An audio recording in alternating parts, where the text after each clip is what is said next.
আজকে আমি আপনাদের সাথে ইসলামের সাধারণ জ্ঞান এবং প্রশ্ন উত্তর নিয়ে আলোচনা করব। চলুন শুরু করা যাক।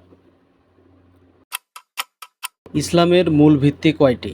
6টি, 7টি, 5টি, 4টি। সঠিক উত্তর কোনটি?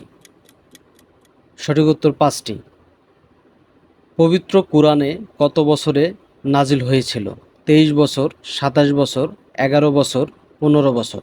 সঠিক উত্তর কোনটি? সঠিক উত্তর 23 বছর। ইসলামের প্রথম খলিফা কে ছিলেন? হজরত উমর রাদিয়ানহু, হজরত উসমান রাদিয়ানহু, হজরত আলী রাদিয়ানহু, হজরত আবু বকর রাদিয়ানহু। কোনটি সঠিক? হজরত আবু বকর রাদিয়ানহু। কাবা শরীফ কোথায় অবস্থিত? Baghdad, Medina, Jerusalem, Mecca. সঠিক উত্তর কোনটি? সঠিক উত্তর মক্কা। পবিত্র কুরআনে মোট কয়টি সূরা আছে? 113টি, 120টি, 109টি, 114টি। সঠিক উত্তর 114টি।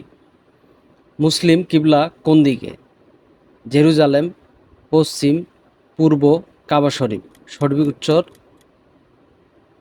কাবা শরীফ। ধন্যবাদ।